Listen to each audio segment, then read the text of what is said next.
but they're probably down. Prescription drug prices are even to down. We're doing very well. It's been amazing. We had a big day yesterday. There'll always be transition difficulty, but we had in history, it was the biggest day in history, the markets. So we're very, very happy with the way the country's running. We're trying to get the world to treat us fairly. This is something that should have been done 25 years ago, and it wasn't. Should have been done 40 years ago, and it wasn't. But no president was willing to take it on, but you had to. It's not sustainable. It wasn't sustainable. And as you know, without a lot of money being added, which is a lot of money that we could add, the country is making approximately $2 billion a day. And when you think of it, we've never done that before, never come close to it. And the number is probably $3.5 billion a day. And that makes us a very strong country. But we have Scott here and Howard and some of the people that are working on deals. And the biggest problem they have is they don't have enough time in the day. Everybody wants to come and make a deal. And we're working with a lot of different countries. And it's all going to work out very well. I think it's going to work out really very well. But we're in good shape. There's no inflation. There's very little inflation. And I went 4 years without inflation, and I took in hundreds of billions of dollars from China and others, taxes in China. But we took in hundreds of billions of dollars a year from China, and we had no inflation, essentially. So we think we're in very good shape. We think we're doing very well. Again, there'll be a transition cost and transition problems, but in the end, it's going to be a beautiful thing. We're doing again what we should have done many years ago. We let it get out of control, and we allowed some countries to get very big and very rich at our expense, and can't let that happen. It's not a sustainable formula. So I wanted to just thank everybody at the table, and maybe I'll go around and ask some of you a little short couple of answers. Pete just got back from Panama, and he's been all over the place, and you want to give us a little report on that and whatever else you might have to say. Everyone at this table is doing an incredible job, by the way, I have to say, incredible. And the relationships it's like they're friends. They're really, the relationships are very strong, really good, really strong. And these meetings are very good. And I think, I don't believe there's any other president that allowed the press to come into a meeting such as this. These are very sacred meetings. These are very private meetings. But we have nothing to hide. And I think it's good. I think it's a good, we want to be, a word you like to use, Jeff, is transparent. So we want to be transparent, and we'll do that by starting with Pete. Go ahead, Pete. Yes, Mr. President, we just got back from Panama last night. We were at the Panama Canal with their Southcom commander ships, F-18s, troops, and signed a couple of historic deals. One which is with the Panama Canal Authority, a framework for U.S. vessels, first and free through the Panama Canal. Right. And then also a memorandum of understanding with their security minister for the presence of U.S. troops. Fort Sherman is an old U.S. base there, as well as a naval station and air station jointly with Panama to secure the Panama Canal from Chinese influence. That's something you said, we're taking back the canal. China's had too much influence. Obama and others let them creep in. We, along with Panama, are pushing them out, sir. And so we had a very successful trip there. President Molino, sends his regards, very complimentary of the U.S. as he's a great ally, and I think they want the communist Chinese out, and with our troops there partnering with their forces, we've got a chance to push them all the way out, sir. We've moved a lot of troops to Panama and filled up some areas that we used to have, and we didn't have any longer, but we have them now, and I think it's in very good control, right? Yes, sir. Okay, thank you, Pete. Very good. Howard? So, so we've have so many countries to talk to.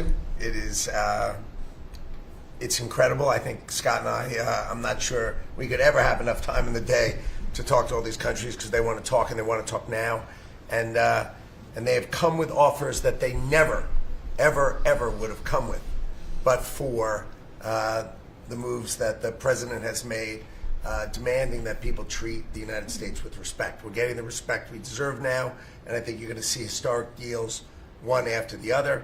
And then I'm very excited that within a week and a half, we're going to start with the gold card, and the Trump card is coming out, and we're very excited about that, and that's coming soon. So very excited. Good.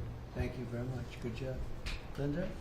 Well, on a couple of fronts, we have been addressing the issue of anti-Semitism on campuses. There's been some grant funding and contract funding that we've reviewed, and some we've canceled and some we've put on hold, waiting for that, while we do an investigation. On the other side of what my responsibilities are and having education go back to the states, we're meeting and talking with governors. I was with, this week, all 50 commissioners of education around the country, and because we also want to provide them with tools and best practices as education does move back to the states. Making great progress, great response from the states, and very positive. And what about colleges? You're holding back $400 million from Columbia. From Columbia. $8 billion from Harvard. Can you imagine the money we pay Harvard? They have a $60 billion fund, and we're giving them $8 billion, and we're trying to figure that out. And then they hire de Blasio, the worst mayor in the history of New York, and they hire the woman from Chicago who was a disaster, total disaster, and they pay them massive salaries, and they're supposed to be teaching you government. That's not Harvard. That's not Harvard the way it used to be. So, do you have anything to say about that? The dollars you're holding back from quite a few universities that were not behaving. Yeah, and the other, there's some Princeton, Cornell, others that are coming in, and actually getting calls now from the presidents of the universities who really do want to come in and sit down and have discussions. And so we're investigating them, but in the meantime, we're holding back the grant and the fund money. Okay. Great job. Thank you. Very thankful for the House voting for the President's budget resolution along with the Senate bill. Made a ton of progress this week in working with members to ensure that a desire for flexibility in the Senate was not misconstrued as a desire not to slow and do spending reforms. And so we're very thankful for that. And now we can get after writing that bill, getting the President as big a package of his agenda to his desk. So very good week. Good. That's right. We just got the House vote, and now we're well on our way to getting, as we call it, the great big beautiful bill. It's a beauty. There's never been a bill like this one. We're trying to get it all into one beautiful bill. It's tax cuts, regulation cuts, and many other things. The border, a lot of money for the border. Well, you're doing a fantastic job. So, but we just got a report that we, as you know, you knew before us. Were you surprised we got the vote? Got the vote. And we're happy to get the vote. So I think we're going to be in very good shape. Okay, please. Mr. President, last year the Chinese received 1,700 orders for new ships. American shipyards received 5. Under your leadership, like so many other industries, we are going to revitalize and make shipbuilding and maritime great again with these blue-collar jobs. These are the cranes, the ports, opportunity zones, and drive that investment back in. And we have, under that executive order, and also one to streamline foreign military sales for people that want to buy our equipment, and of course acquisition reform, all just this week under your leadership, Mr. President. So we're going to be rebuilding our shipbuilding business. We may order, would have to go to Congress for this, but we may buy some ships from other countries that we're close to and that do great jobs with ships, but we're going to start the process of rebuilding. We don't really essentially build ships anymore, which is ridiculous. It's going to be a very big business for us in the not too distant future, but in the meantime, we have countries that do very well at building ships, and we'll be dealing with those countries, and we may be ordering top-of-the-line ships from those countries, and within a fairly short period of time, we'll be building our own ships. So we'll probably have to go to Congress for that. But we're not going to have a problem. Susie, thank you very much for the job you've done. Go ahead, please. I just want to make sure you know that this cabinet, I think, pretty uniquely collaborates and cooperates and works together to accomplish all that you've asked them to do, and I think they deserve a lot of credit for that. True. You're doing a great job. The chief of staff, doing a great job. Lee, go ahead. Mr. President, the Biden EPA was strangulating the economy. The Trump EPA understands it's not a binary choice. We can protect the environment and grow the economy. Working with Doge and Elon Musk, we've now canceled $22 billion worth of grants. And we have launched what is the largest deregulatory action in the history of the country. Just in one agency. That's how much of a mess the Biden EPA left us. It is going to end up reducing the cost of living. It's going to create jobs. It's going to make it easier to purchase a car. It will be easier to heat your home. We're proud of this effort. The effort that we have is fulfilling the mandate that you earned from the American public. Clean air, land, and water for all Americans, unleashing energy dominance, permitting reform, advancing cooperative federalism, making America the AI capital of the world, and bringing back American auto jobs. When you called me that day asking for me to take this position, I was honored. And you were very specific and clear in what you wanted us to accomplish. We understand our mission, and at the Trump EPA, we're going to make it proud. Great job. You're doing a great job. And you have a lot of applications for approvals for power plants, which are going to really power the regular plants, and they're going to be right next to each other because we can't rely on our grid. It's old and it's tired, and it's very subject to being attacked, whether by rain or by bombs or by anything else. And we're letting people build their own power plants, and these are a lot of them being built with the AI and beyond the AI chips, and we're letting them build their own power, and never been done before, and we're going to get it done quickly and approved quickly. As part of a plant, they'll have a sort of be their own power company, and it's very exciting. They couldn't believe it when I told them that. I said, we're going to get you the approvals very fast as part of your regular plant. You're going to build electric producing plants, and it's very exciting.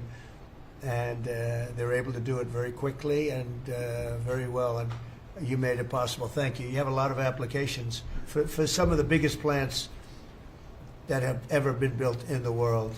These are serious plants, aren't they? Huh? Approved. We are open for business. Working with Secretary Burgum, Secretary Wright, we are going to make it proud. Good. Sean? First off, Mr. President, it's Brooke's birthday today, so she keeps getting younger, so happy birthday to Brooke. Thank you. I want to thank you as well for the shipbuilding at EO. Again, to build ships, you also need mariners to sail those ships. I was just up at Kings Point for the Merchant Marine Academy a couple days ago, and we have some of the greatest young men and women who are learning how to be mechanical engineers, to rebuild and fix the engines on those ships, but also how to sail ships. I would tell you that over the past decades, this academy has become, it needs some love. It's been a little bit dilapidated. We have to invest in sailors, and I appreciate you taking the initiative. To be a global power, we have to build ships and have sailors to sail those ships. These are the very people that help Pete should we come into points of crisis to support the military. So thank you for that. Number two, the last administration announced 3,200 projects, big, beautiful roads and bridges. Most of them are good. But they announced them, they didn't sign a grant agreement. 3,200, so the money doesn't go out the door to build the infrastructure in the country. And it's fun to do an announcement. It's actually the harder work to put together these grant agreements. So we're doing the work right now at DOT to get these grant agreements done and build the projects. Most of them are good. And they also put in all of this green and social justice requirements on roads and bridges. We're pulling all that out and putting the money toward the infrastructure, not the social movement from the last administration. Good steel, right, as opposed to green paper mache. Okay, thanks. Great job. Sir, first, we are, I would say, more than friends. We've all become family, and I think that what you have assembled in your vision is a turning point and an inflection point in American history. And so just being a part of that is the greatest honor. So thank you for that. And again, just the relationships here and the honor and respect we have for each other is a reflection of you and your leadership. So I just wanted to say that first. The second thing I want to say is that on behalf of the farmers and ranchers, food security is national security. We have to be able to feed ourselves. And your idea of using tariffs along with deregulation and tax cuts, but your idea of using tariffs to ensure that we are putting forward and putting America first, no one understands that better than our farmers and our ranchers. But having said that, emerging from 4 years of Biden with a 30% increase in inputs for our farmers and ranchers, with an almost $50 billion trade deficit. When we left the first time, it was zero, meaning that they are hurting. So the period of uncertainty we're in, they know that your vision will move us into an age of prosperity for all Americans, but for my people, for the farmers and ranchers, unlike any they have seen before. And I think they are really, really excited and so grateful for your leadership. But also, you have never failed to say that you have the backs of our farmers and our ranchers. It was the first phone call that I had after I was voted with the Senate, and that message just resonates with an almost an 85% support of you in the last election. They're with you. Interestingly, the biggest budget driver at the United States Department of Agriculture is not farming and ranching or agriculture, it's food stamps. And so as we emerge and embark, Secretary Kennedy and I, on your vision of making America healthy again, a massive part of that is realigning and reworking our food stamp program so that it better serves those who need it. And yeah, to the point of getting the transgender, DEI, Green New Deal out of the USDA and realigning is really important. So It's out of the thank military, you. right? Sir. Is it 100% out, would you say? 99.9, sir. I'm going to get that last point Get the more out. rest of it. But thank you, sir. We've got a much different military, I will tell you. Thanks very much. Good job. And eggs are down. Eggs are Big, down. right? Yes, Big. yes, sir. Wholesale prices. Retail will come. Easter is the Super Bowl for eggs. So, there may be a little fluctuation, but no, we feel really good about it. Thank you. That's what I hear. Thank you. Thank you. Good. I'd echo what Howard said on the trade queue, that we've got over 75 countries that want to come in. So it'll be Treasury, Commerce, Jameson at USTR, and we're putting a process in place. And as you said, you're going to be part of the negotiations too, because I've had these countries call me up and Secretary Bessent, we're happy you're going to be negotiating. I said, well, President Trump's going to be involved too. Every So detail. bring your best deal on the budget. It's moving quickly in the House and the Senate thanks to your leadership. We're also going to have debt ceiling in there, so we're going to get an increase in the debt ceiling.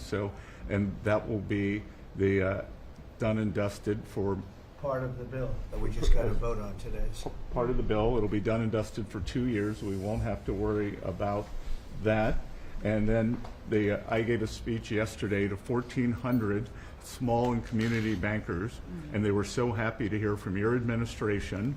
And I told them Wall Street's done great for the past 4 years, 10 years, 20 years. It can continue doing great, but it's Main Street's turn now, and it's those small bankers through deregulation, through emphasis on Main Street, your Main Street agenda, bringing back jobs, that is going to power the smaller communities.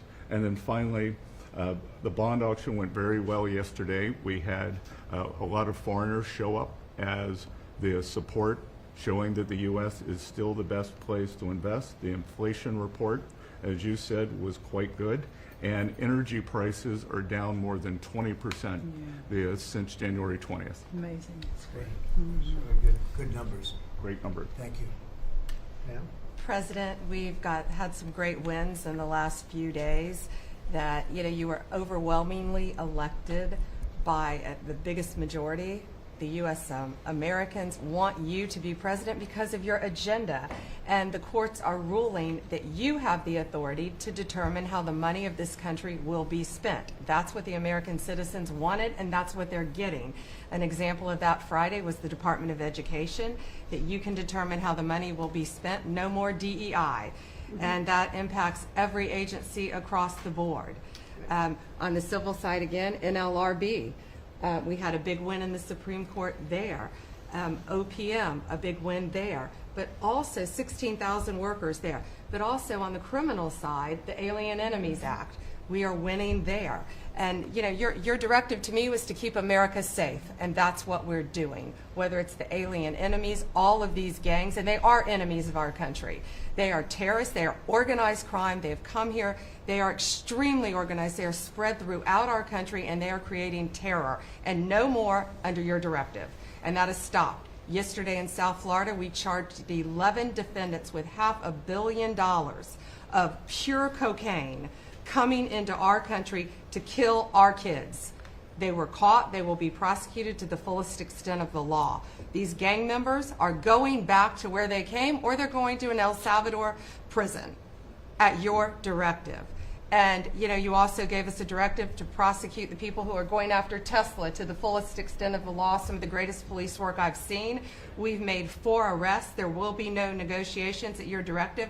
They're all looking at 20 years in prison, and within the next 24 hours, you're going to be seeing another huge arrest on a Tesla dealership, President. And that person will be looking at least 20 years in prison with no negotiations. That's great. That's great. That will stop it cold. Domestic terrorism. Thanks. Doing a great job, too. Thank you very much. Lori, please. Mr. President, accountability matters. That's what we're recognizing. With our partners at the Department of Labor for Government Efficiency, just a few weeks ago, we realized there's about $4.4 billion in COVID funds that were not used, that the state coffers were just holding on to. Out of that, we've returned $1.4 billion back to the state treasury, so essentially to the American people, and we'll go back and claw the rest of those billions of dollars back. And on the heels of that, late last night, we're understanding unemployment insurance fraud. That trust needs to be whole for the American people. When we need it for who deserves it. That's not what we're seeing. And the numbers that we saw last night, again, exposed by our partners at DOJ at the Department of Labor. Since 2020, over $400 million of payments have gone out already. And when you hear these numbers, apparently in the United States, we have over almost 25,000 people who are over 115 years old who are collecting $59 million that we have sent out to people. Talk about fraudulent behavior.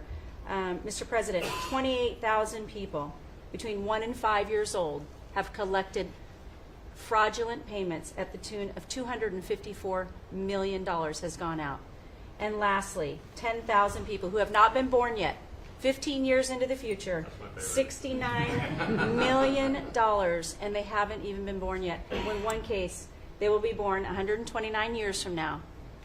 The United States government sent them $41,000, and they're not born yet. So, under the Department of Labor, those are the things that we're uncovering. I couldn't be more honored to tell the American people that we're bringing back their dollars and we're saving them and returning them to the United States Treasury. Also, jobs numbers. Last Friday, 228,000 new jobs were reported. That is good for the American people. That is my primary job, is to grow that workforce under your leadership. So we've kicked off the America at Work tour, and we'll be visiting all 50 states, and I'll be working with my colleagues here to do just that. So thank you, Mr. President. We're going to grow this economy. We're going to keep our focus on the American worker. So you're finding tremendous fraud, though. Those numbers are really bad when you're Unheard of. over 115 years old. And I think you had mentioned the oldest person in our country is 114 years old. Reported. That's pretty good. A woman living in Pennsylvania, but apparently there's 24,000 more of them that are 115 or older that we're I hope you hear giving that. to. So we have 24,000 older than the oldest person. Definitely did. That's terrible. And what are we doing about that? How do we get that money back? Yeah, so we're working with our IGs to do that further investigation. The House and Senate, we had a 5-year statute of limitations. We've got an extension on that, another 5 years. And so the goal, in my opinion, we should never have a statute of limitations to return the American dollars back to the Treasury when there's fraud. But at this point, we will continue to work hard and double down and return those dollars to the Treasury. Great. Thank you very Thank much. you. Great job. Christine? Well, Mr. President, thank you for your leadership at the border. For the second month in a row, you have broken the record in the history of the nation for the lowest number of encounters at the border, which is absolutely remarkable. You have said that America's laws matter and that they'll be enforced, and we're hard at work now to get people to go back home that are here illegally. So the Alien Registration Act has been in place long enough now that those individuals that are here illegally, if they haven't registered, then they can be charged criminally, and they can face fines up to $1,000 a day, and face deportation if they don't go home, and they'll never get the chance to come back to America. So we're encouraging people to use the CBP Home app to register, and we're working on the resources and funding to buy them a plane ticket to send them home. I went to El Salvador, Colombia, and Mexico, and those countries and others are thinking about setting up programs to support these individuals when they get back to their countries. So when they get there, they'll have housing and food assistance, and so making sure that these folks have the opportunity to go home so that they can get the chance to come back to America is important. And So it's a very big self-deport operation that we're starting. thousands of people have already Yeah. self-deported. Well, we're just going to, when you had 21 million people that need to go home because they're here breaking our laws, then we need to facilitate that. And I've been working with the governors a lot lately on several different issues. One of them has been on FEMA for recommendations on how to do exactly what you've directed us to do. And then also I sent a letter and communicated with them that they need to be setting up a SCIF.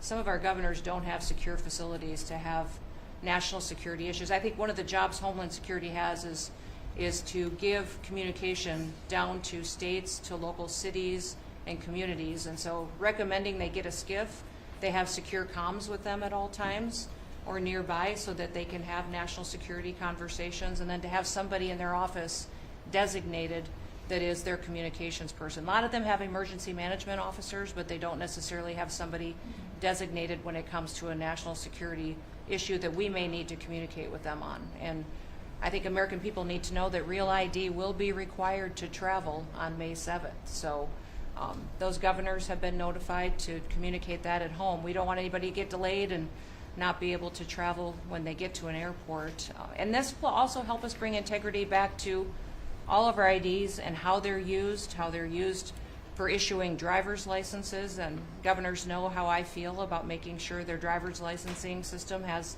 integrity, because a lot of people use their driver's license to vote.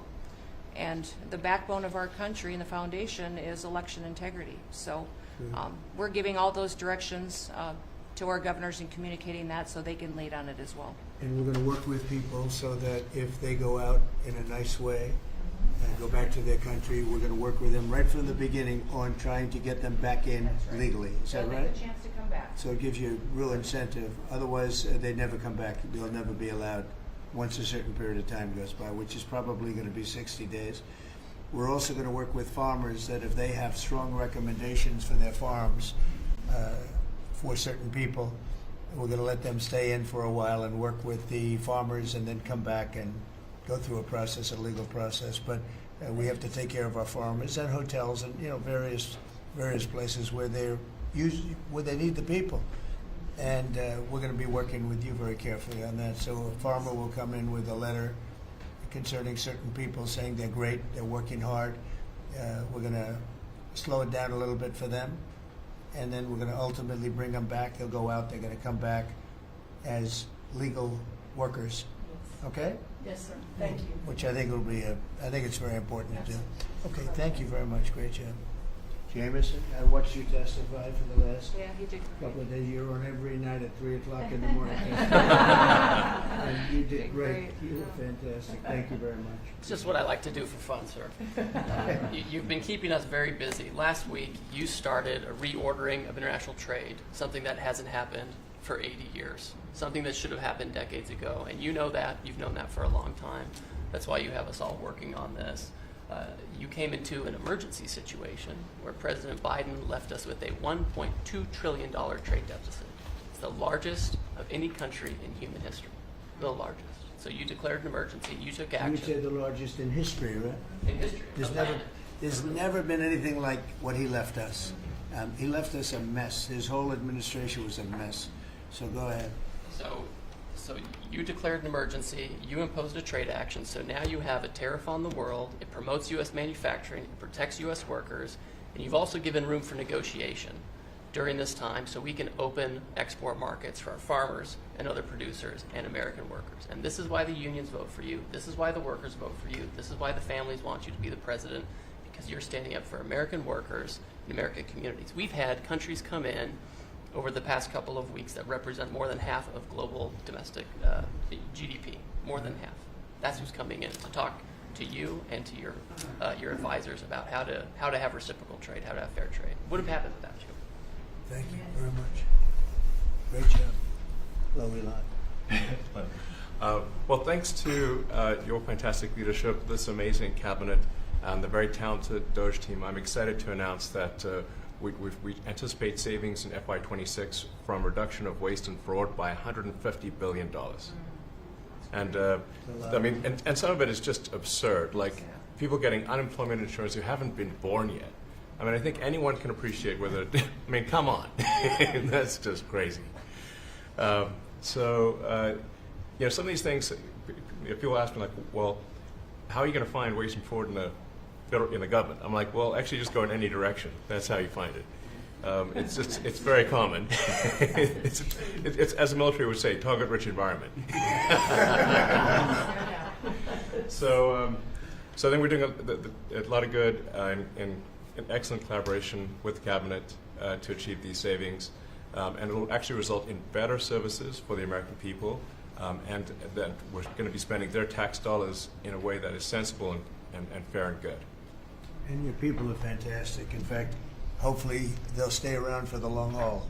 We'd like to keep as many as we can. They're great, smart, sharp, right? Finding things that nobody would have thought of. Very computer savvy. Yes. We're working with hard to get the Trump Gold Card operational, hopefully in the next week or so. That'll be great. That'll be very exciting. It's Really exciting. That's a pathway to citizenship Yeah. into the United States. I think it's a big deal. Yep, it's a big deal. Thank you very much. Great job you're doing. Thank you, sir. Thanks to your leadership and setting the mandate of transparency and accountability across the U.S. government. I'm bringing that transparency and accountability to the intelligence community, first and foremost, to make sure that you and your cabinet have that real-time, relevant, apolitical, objective intelligence to best inform, whether it's negotiations for peace, negotiations around tariffs, the great work that you are leading around the cabinet today. Secondly, working with Department of Homeland Security and the FBI to increase our information sharing to achieve your goal of countering the narcotic trafficking and our ability to go after cartels now designated as foreign terrorists. I met with the National Sheriff's Association this week, being able to work to make sure that the information that they are getting on the ground, that local law enforcement is getting on the ground, is being fed back up through to our National Counterterrorism Center, and that we have all of the federal agencies, state and local law enforcement all on the same page as we are working to make our country safe again. And lastly, sir, as you know, declassification and rooting out weaponization and politicization of the intelligence community is a huge priority. You know more than anyone else the very dangerous and negative consequences of that. I've got a long list of things that we're investigating. We have the best of the best going after this. Election integrity being one of them. We have evidence of how these electronic voting systems have been vulnerable to hackers for a very long time and vulnerable to exploitation to manipulate the results of the votes being cast, which further drives forward your mandate to bring about paper ballots across the country so that voters can have faith in the integrity of our elections. And lastly, we've been scanning. I've had over 100 people working around the clock to scan the paper around RFK, Senator Robert F. Kennedy's assassination, as well as Martin Luther King Jr.'s assassination. These have been sitting in boxes in storage for decades. They have never been scanned or seen before. We'll have those ready to release here within the next few days. That's great. Bobby, how do you feel about that? That's hitting, I'm very that's gratified hitting close, to hear. That's hitting close to home, isn't Yeah, it? no When you kidding. think, I'm thinking about Bobby when No. when that statement's made. I'm very grateful to you, Mr. President. And you'll let Bobby see some of this because, you know, it's very personal stuff. But it's time. I've asked him, and his response is, put it out. The world needs to know the truth. And his uncle that's been out, and anything that hasn't been out, they can go to your offices and see, right? Everything that we have within our possession, it's either online or it's physically at the National Archives and Records Agency. We also have hunters going out, Mr. President, and looking in the storage lockers at FBI and CIA and other agencies, specifically to find if there is anything else that has not been reported. We're actively going out and trying to search out the truth. Okay. Yeah, we want to get it all out. Yes. 100%. Good. Thank you very much. Good job, Dustin.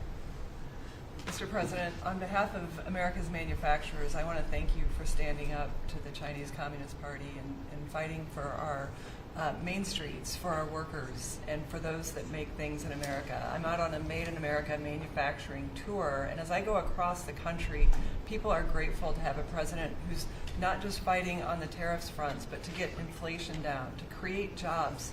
After Biden destroyed 110,000 manufacturing jobs in just his last year, you've already brought back thousands and thousands of manufacturing jobs. So the American worker is grateful. Main Street is grateful for you.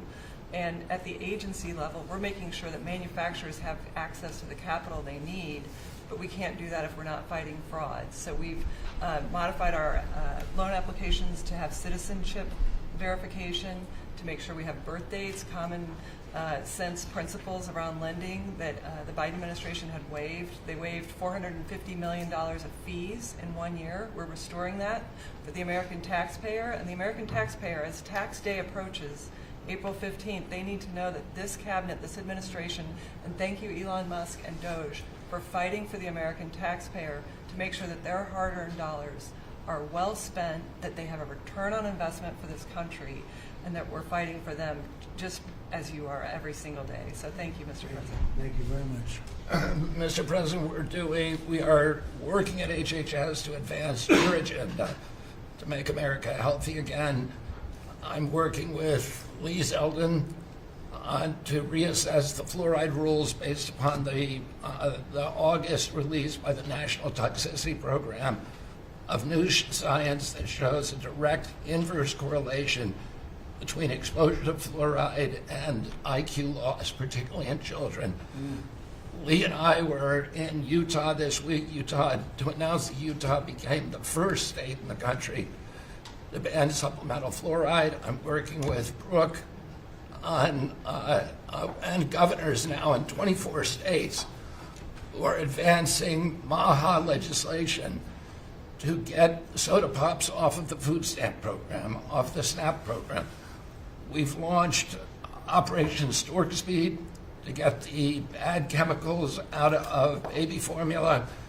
We're working with governors across the country to get good food into the school lunch programs and to get rid of food chemical dyes and other bad chemicals that are in our food. We've shown now that this directly affects academic performance, violence in the schools, and mental health, as well as physical health. We are working with governors across the country to get cell-to-cell or bell-to-bell legislation to restrict the use of cell phones in schools, which again dramatically impacts academic performance. Today we announced a dramatic reduction in animal testing at NIH and FDA. We're going to switch over to AI, which we've now found is much more precise in identifying the impacts of toxics in various products. We're working with Elon, who's done an incredible job to eliminate the redundancies and to streamline operations at all the health agencies and to recalibrate our trajectory to your agenda of making America healthy again. And finally, the CDC has done an amazing job at getting the measles outbreak under control. We have about 680 cases now in 22 states. compared to the same outbreak in Europe, which is 127,000 cases and 37 deaths.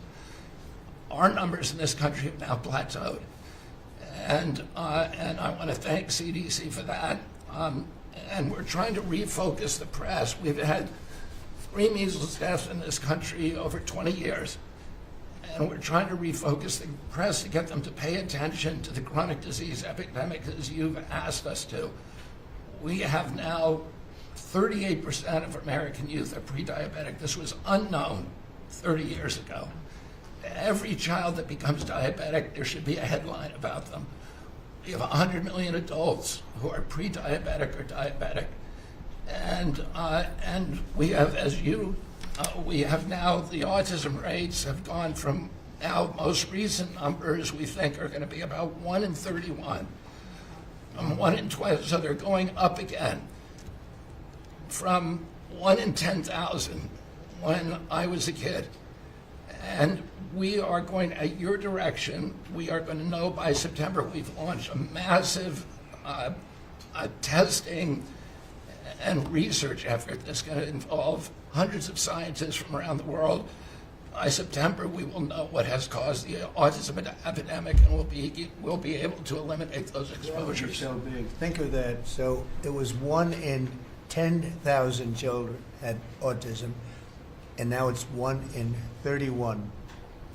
Not 31,000, 31. That's a horrible statistic, isn't it? And there's got to be something artificial out there that's doing this. So you think you're going to have a pretty good idea, huh? We will know by September. There will be no bigger news conference than that. So that's it. If you can come up with that answer where you stop taking something, you stop eating something, or maybe it's a shot, but something's causing it. It can't be from 10,000 to. Can you imagine that, Margo? That's a big number. Thank you very much. You're doing great. Thank you, Bobby. Please.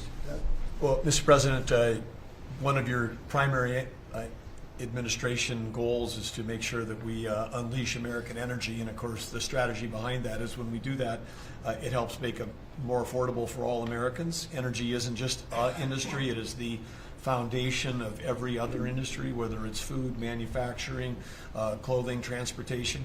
And then also when we've got the ability to generate and not just be energy independent but energy dominant, then we have the opportunity to sell energy to our friends and allies versus them buy it from our adversaries. And our adversaries were funding terrorism and conflicts against our allies by their oil and gas sales that were going through a Swiss cheese set of sanctions. So with your creation of the National Energy Dominance Council, over half the people at this table serve on that. Everyone has been engaged, whether it's interactions with negotiations with other countries, with putting sanctions in place that actually work, with cutting deregulation, working on biofuels, building infrastructure for transportation. There's a whole range of things that are being tackled. But when in the outcome of all that is that the Biden administration was restricting supply, you're increasing supply. When you increase supply, then prices start to come down.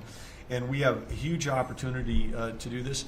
Just in interior alone, there's 500 million acres of surface, 700 million acres of subsurface, and 2.5 billion acres of offshore.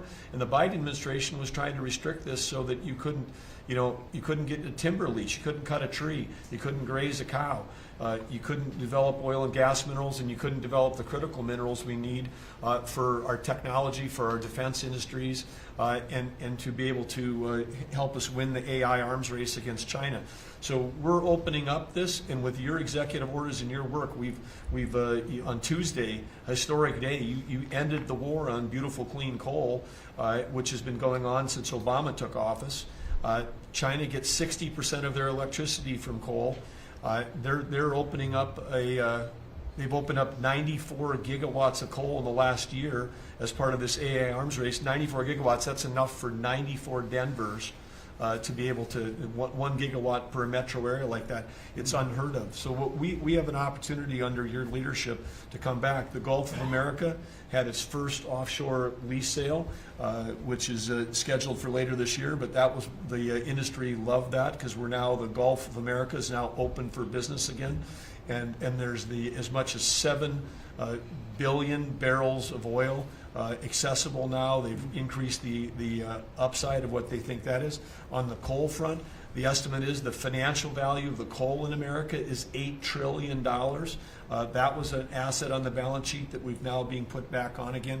And of course, in Alaska, with your separate executive orders to unleash Alaska energy between ANWR, the North Slope, the Strategic Petroleum Reserve Alaska, all of those, we've reversed Biden decision. Those are all open for business again.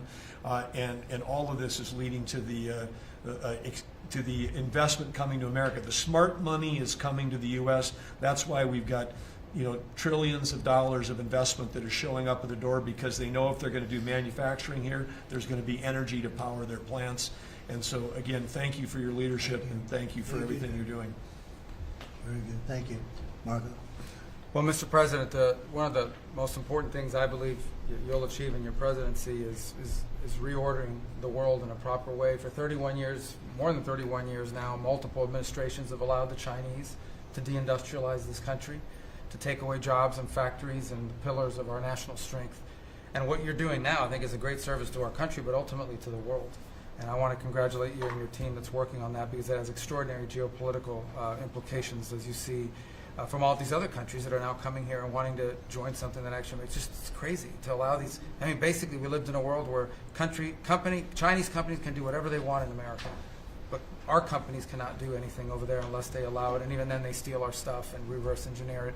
So just reordering all of that has dramatic implications on peace and security of the world, so we thank you. An important meeting, thanks to you, is going to happen on Saturday for the first time in a long time. There'll be direct talks between Ambassador Witkoff and a top-level leader in Iran. We hope that'll lead to peace. We've been very clear what Iran is never going to have is a nuclear weapon, and I think that's what led to this meeting, and we'll wait for him to come back from it, and we're hopeful about that. I would also say that we are receiving, and I think the Department of Homeland Security can confirm this, historic cooperation from countries all over the world. Number one, in taking back their citizens. Every country in the world has to take back people that are illegally in another country, and we have countries that refuse to do it or will kind of ignore our calls. All of them are doing it. The ones that are not are paying a price. And we've also found cooperation in other countries that are willing to take some of these people, some very dangerous criminals. I know the President of El Salvador will be here next week, has really been a good friend to the United States in that regard. These are some of the worst people you'll ever encounter, and Pam knows this, and Christy knows this from the work they're doing. And one last point I want to make, Mr. President, and again, it's under your leadership, it's actually under your executive order. If you come to this country as a student, we expect you to go to class and study and get a degree. If you come here to vandalize a library, take over a campus, and do all kinds of crazy things, we're going to get rid of these people, and we're going to continue to do it. So when we identify lunatics like these, we take away their student visa. No one's entitled to a student visa. The press covers student visas like there's some sort of birthright. No, a student visa is like me inviting you into my home. If you come into my home and put all kinds of crap on my couch, I'm going to kick you out of my house. And so, that's what we're doing with our country, thanks to the President. And last but not least, very important development this week, but both Pam and I were very excited. The finest higher education institution in the United States, University of Florida, is also now the national champions in basketball, and we hope you'll host them here soon, Mr. President. Go Gators. They're coming. Good for the SEC. They're coming, guys. Congratulations. Well, thank you very much. You're really doing a great job. We appreciate it. Any question? Mr. President, can you give us a reaction to today's stock market drop, and also give us a sense of the next steps with China?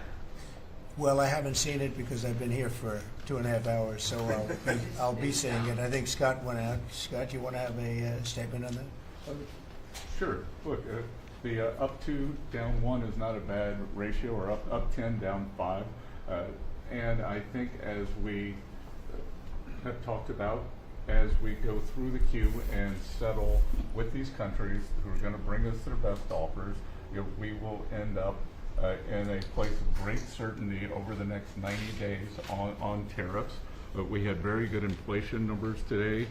Oil's down. We had a successful bond market, so I don't see anything unusual today.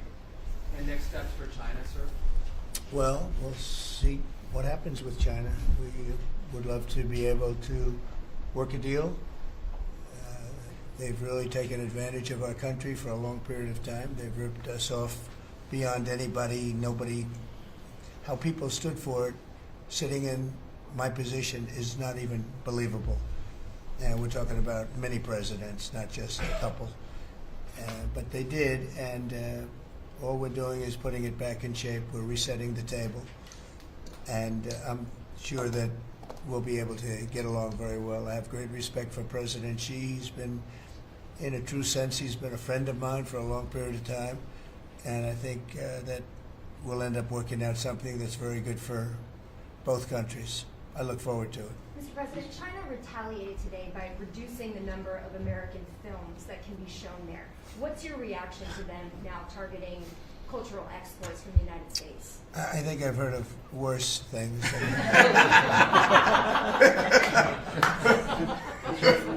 Yes, please. Also on China, the Ukrainians say they have evidence that Chinese soldiers have been found fighting for the Russians in Ukraine. Can the U.S. verify this? And if so, what does the U.S. plan on doing to China to counteract that? We'll look into it, but I think beyond that, we're really looking to get that war stopped. They're losing 2,500 and even more than that young people a week. They're Russian and they're Ukrainian. They're not American, but they're people. And we're seeing if we can get it stopped. And I think we're making progress. I appreciate the ballerina who was released. It was at the request of a very good friend of all of ours, actually. Dana White called me and he said it's the friend or the relationship of one of the fighters for UFC or one of the fighters. And Dana's an incredible guy, and we spoke to President Putin about it, and they made a deal. They released the young ballerina, and she is now out, and that was good, so we appreciate that. We hope that we're going to be able to make a deal relatively soon with Russia and Ukraine to stop the fighting. It's so senseless. It's such a horrible thing. It would have never happened if I were president, but it did happen, and we were given that card. And I think we're going to get it. I think we're going to get it stopped. Got to get going. We got to get it. We have to move it faster. Likewise with the hostages, we're making progress. There's 59 hostages, but only 24 of them are living, and that's the way it's been presented to me by the mothers of some of the dead, mothers and fathers of some of the dead hostages, and they want the bodies of their baby, as they say, their baby, their young boys. They want them back as much as if they were alive. It's amazing because when I met the hostages 2 weeks ago here, I couldn't believe what they had to go through, by the way. But when I met them, they said, yeah, there's 59, but 24 are living. And they actually consider, I guess if you're a parent, you do consider it this way, that the remainder who are dead, the 24 that are alive, the remainder that are dead, they want them back just as much as they would want them back if they were alive. It's really pretty amazing and pretty sad. So we're getting close to getting them back. We have a lot came back. A lot of people are very grateful. Some came back in pretty bad shape. Some came back, they're okay. I think they're going to be scarred mentally for a long time. Because if you sit down and talk to them, as I have, what they went through is incredible. But we're making progress. We're dealing with Israel. We're dealing with Hamas, and it's a nasty group. Mr. President, how close are you to the first country coming to actually make a deal with the United States over tariffs? Is it days, months? Well, I think it's very close, but we have to have a deal that we like. We don't want a deal that's going to be a bad deal, or I could make every deal in one day if I wanted to. I could do this all in one day. I could just say, here's what we'll do. And I was saying to the people before, to Scott, mostly to Scott and Howard, and some of the other people that work with us on the negotiations. We have a lot of law firms that have paid me a lot of money in the form of legal fees. We're going to probably use those firms to, if we can, I think we can. I'll make a contribution to the country, but they're great firms. They're the best firms, the biggest, and really the most prestigious. And we may be using them to help you guys out because you're going to need a lot of lawyers. And I'm not sure Pam's going to be happy if I say, can you send over about 200 lawyers that work on trade? She's working on criminal stuff, and I think that's going to be her focus more than anything else. So we'll find out if we can do that. But we have a lot of lawyers that you've been reading about where they paid $100 million a firm on average. Now we have the final 4 or 5 are at $125 million. So I have a lot of legal fees I could give to you people, and we might as well use them. Hopefully I won't need that many legal fees or that much. I may. Who knows? After it ends, after we leave, maybe I'll need it. But if I do, it's not going to be very pleasant. So I think we're going to try to use these very prestigious firms to help us out with the trade, because we have a lot of countries. But we want to make deals that are proper for the United States, not just we can make deals easily. We want to make them proper.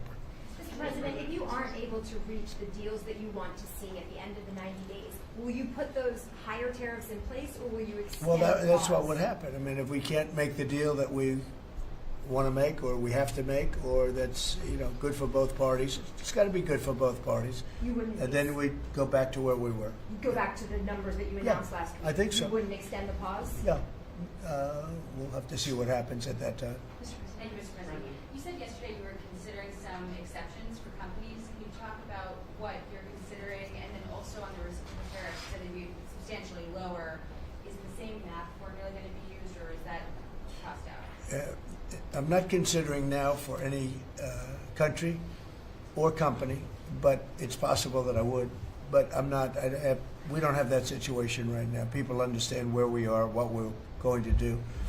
But it could happen. It's called flexibility. You have to have certain flexibility. Mr. President, what are you planning on using the money that you're gaining for revenue through the tariffs on? Paying down national debt, reducing taxes, creating good budgets, helping Christie with the border and all of the other things. I built hundreds of miles of wall, as people now understand, 571 miles of border wall in the first administration. But we're going to beef it up, and we're going to add more. And the numbers are incredible. Really, the numbers are what's taken place. We had great numbers, but these numbers are topping my last administration. And Christie and Tom Homan have done an amazing job. But it's an expensive process. This weekend, where they used to have hundreds of thousands of people standing there pouring through the border in Tijuana, Mexico, this weekend they had nobody. You had a man sweeping this massive piece of concrete, which is, the area where they said massive. And I've looked at that during the Biden administration. You couldn't see a piece of that concrete. There were so many people on it. You couldn't, if you had helicopter shots, you couldn't see concrete. Now, this weekend, you had nobody there but a man with a broom sweeping it and cleaning it up. Pretty amazing. It's really an amazing job. But it will be used for that. It'll be used for a lot of things. It'll be used by the Department of Justice for doing a great job. Pam is doing a fantastic job. So it's going to be used for a lot of different things. Mr. President, on the 10% tariff, is that a basement? Is that the It's a floor? baseline. Can countries negotiate that to bring that It depends down? on what they're adding. Some countries we have massive deficits with, or they have big surpluses with us, and others it's not that way. So it depends. That's why it's really they're all different. Every country is different. Some have certain advantages that others don't have, and certain things. We have China has a surplus of $1 trillion. I mean, the numbers are crazy. And others have basically no surpluses. We have some that are pretty even, but they hurt us in other ways, and we just want to get that taken care of. So everyone is a little bit different. So are you negotiating with the EU as one bloc or individual nations for the tariffs? We're looking at it as one block. They've been very tough, but they were very smart. They were ready to announce retaliation, and then they heard about what we did with respect to China and others, but China, and they said, we're going to hold back a little bit. They decided to hold back. I thought they were very smart. Look, the EU is very smart, but they really have taken advantage of the United States. They were formed for the purpose of taking advantage of the United States. And I don't blame them, and I don't blame China. I don't blame anybody. I blame the people that were sitting at that desk in that other beautiful Oval Office for allowing it to happen. Many presidents I blame. They should have never allowed it to happen. And I'm doing something that a lot of them wouldn't want to do, but I'm here, I do those things, and we're going to make this country great again. We were taken advantage of by almost everybody. I sat back in the last administration. I would actually read them. I don't have to read them now. I know them so well. I would read some of these documents that were signed, deals, and I said, who would do a deal like this? Who would do it? You've seen it, Elon. Yeah. I'd look at deals where it's so one-sided.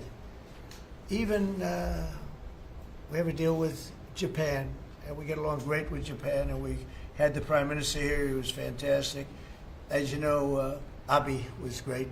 Shinzo was great. He was a good friend of mine, unfortunately no longer with us. But we defend them, but they don't have to defend us. I said, that doesn't sound too good. But we have a deal where, a defense deal. We pay hundreds of billions of dollars to defend them. But if for any reason, in other words, we pay all the money. They don't pay anything. But if we're ever attacked, they don't have to do a thing to protect us. I said, oh, that sounds like a wonderful deal. So that's just one out of thousands. And I just wonder who did this. And it's people that either hate our country or didn't care, an expression that you use. I think it's really a lot of them didn't care. It's just hard to believe how bad they are. Now that's a little bit of a defensive deal, but I'm talking about trade deals, the same thing. They're so bad, you would say, how come? And even when I'd renegotiate, like I'd go to a country, they'd give me everything I asked for. I said, why didn't somebody ask for it like originally? They give me everything. I think when they were negotiating, they didn't care, or they didn't ask, or they were shy, or they were very stupid, or they hate our country. Yeah, go ahead, Jeff. You were speaking about Japan. Can you clarify what your vision is for U.S. Steel? You referenced it yesterday. Yeah. There are some questions about what you actually want to see Sure. happen Look, with that. U.S. Steel is going to do very well now because of tariffs, and I don't know why they even need a deal. But the only thing is, U.S. Steel, if you go back 80 or 90 years, that was a behemoth in this. That was our biggest, most. If we were around, we would have been very proud of it. Today we have different types of companies that are big. Google, it's not the same as U.S. Steel. And I love Google, and I got to like the people that run it. They're very capable people. They didn't like me so much in the first administration, but they like me a lot now. I don't know what happened, but I like them. But, you know, I think they would be the first to admit, when I envisioned, you look at some of those steel factories from 90 years ago, it was a different kind of a country, but they were miles long. Today you see just empty hulks. Those hulks are going to be filled up very soon because of what I'm doing with tariffs. It was a different kind of a thing. But if I didn't do that in the first term, my first term, if I didn't put tariffs on, we would have, because China and others were dumping steel, billions of dollars of steel. Our steel companies were all closing, every factory. We wouldn't have one steel plant open, and now we have a steel industry that's doing very well, but soon it's going to be thriving, really thriving, and those factories are going to be filled up, but more importantly, they're going to build brand new ones. Nucor and so many other companies call me, Nucor being a big steel company. They're building massive new steel plants, and it's great. And likewise, car companies. We have many, many car companies.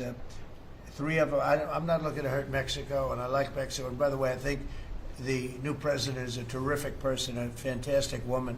We've had many conversations. She's a very elegant, just a fantastic person. And she's been very nice, very, very nice. But I'm not looking to hurt them, but we have 3 car plants that were under construction in Mexico. They stopped constructing, and now they're going to build in the United States because of tariffs. See, we should have never let this happen, because whoever it was that was president at the time, we lost 90,000 plants and factories since NAFTA. 90,000. It's not believable. How about that, Laura? You know, you're in that sort of world of factories and Build back plants. manufacturing, construction jobs, bring those workers back home. That's right. We're going to bring them all back. But think of it, from that period of time, which isn't so long ago, we lost. I said the other day, if you had a map on a big wall like this, And if you had pins, 90,000, I don't know if you'd have enough. I don't think you'd have enough room on the map to put the pins. 90,000 factories that we've lost since NAFTA. And it's not even, and about 6 million jobs. Really, I think probably a lot more than that, but they say 6 million jobs. We're going to bring many of that back. I think we're going to bring more than all of it back. We're going to be better and stronger than ever before. But if a president, when they were leaving, said, look, you can leave, but if you're going to build a factory someplace else, and you think you're going to come and sell your steel or your car or any product that you make, your pharmaceuticals, which we're going to do, we're going to get them all back. But if you think you're going to just, all they had to do is say this, and they wouldn't have left. You know, I said it the other day. I said it with respect to, I made a speech a year ago, and I told them if I win, we're going to charge a big, big tariff at the border. And people were thinking about building in Mexico a car plant. And I said, we're going to have a big tariff. So if you want to build a car, you're going to have to pay 25% more than the cost of that car. You're going to have to pay 25% tariff at the border. They would have never left. They could have kept everybody. If a president said, if you leave this country, you leave Michigan, you leave Detroit, you leave anybody, any of our states, because to me they're all the same. I love them all. I love them all, and I probably won them all, but they say I won most of them, but I think I won them all, but that's okay. But all you had to say if you were the president is, if you leave and you think you're going to now fire all those workers, leave all that, everything behind, and you're going to build in another country and sell it any, and no, you're not going to. You're going to pay 50% or 100% tariff. They would have never left. And all you had to say, Marco, all you had to say very simply is, you don't have to write it down. All you have to do is say it verbally. If you leave, you're going to pay 100% tariff. Therefore, don't leave. They would have never left. But they left 90,000 plants. I mean, it's hard to believe that many. It's not, you can't envision it. So just getting back to your, because I'm the great weaver of all time. To weave, you have to be a genius. To go on tangents, anybody can do that. But we'll get back to your original U.S. Steel. U.S. Steel is a big name in this country. It's Babe Ruth is a big name. We have a lot of big names, but not too many. U.S. Steel is one of the great names in the history of our country. And normally I wouldn't mind so much. I wouldn't be thrilled with it. But to buy for a foreign country, and we love Japan, but for a foreign country to buy that cherished U.S. Steel brand, that's hard for me to do. And maybe somebody else may want it. The company Nippon that's involved with it is a big, powerful company who do a good job. But why can't they just build a plant themselves? I mean, why do they have to, take U.S. Steel? So as you know, I rejected the deal. Now they've come back in a different form. They're coming back as an investor. And, I feel better about that, I guess. But, I know them very well. I know the thinking. It's the investor. They'll invest, and somebody else maybe is sitting in this chair, and they will no longer have an investment. They'll have the whole thing. That's the way it works. Very smart. They're very, very smart people. We're dealing with very smart people throughout the world. Great geniuses, actually. Look what they've done to our country. And again, I don't blame China. I don't blame anybody. If I could have done it, if I were in that position, I'd have great respect. I have great respect for the people. They ripped off the United States, and all we had to do, have a president that knew what the hell was going on, and none of those countries would have left. Those companies, none of them would have left. So that's a little lesson in basic business. And it's really basic business. It's not complicated business. It's very basic business. And we'd have every one of those car plants going just the way they were 30 years ago. None of them would have left. But now they're coming back. Mr. President, the Labor Department has confirmed that $400 million went to fake people for unemployment benefits. Yeah. That's sort of your initial reaction. I think it's terrible. I just heard it from Lori, and I appreciate it, and you heard it from Elon's people, right? That's right. Elon's done a fantastic job. Look, he's sitting here, and I don't care. I don't need Elon for anything other than I happen to like him. But I'm telling you, this guy This guy did a fantastic job. I don't need his car. I actually bought one because, and they said, oh, did you get a bargain? No. I said, give me the top price. I paid a lot of money for that car. But honestly, he makes a great car. You know what I do with it? I let the people in the office drive around in it. Margot and Natalie, they're all, Chamberlain, they're all driving around the most beautiful car. It's gorgeous. But I did that as a sign of, just a show of support. Numerous people have done that. Just a show of support. Because, you know, he's done a fantastic job, but he hasn't been treated properly. Hasn't been treated properly. Yeah. Mr. President, can you talk to us about your communications with China? Has President Xi reached out at all since the terror? Well, I don't want to say who's reached out. I just say that I think it's going to work out, hopefully well. Including TikTok? They're very big. It's hard to get over, if you're me, what they've done to our country. They've destroyed our economic base to a large extent. The good news is we're very vibrant, and we're going to get it back fast. We already have. Look, we're making $2 billion a day now, and during Biden, we were losing $3 billion a day. Biden was a disaster. He was the worst president in the history of our country. And you know, to me, worse than that, because the money you can make if you have the right guy in this position, worse than that was what they did on the border. By allowing the jails of the world, not South America, all over the world, to be opened up so that we take everybody from Africa, Asia, South America, Europe, the bad ones. They opened up their jails and they dumped them in the United States. And now this beautiful young woman who seems to be, boy, she loves what she does, though.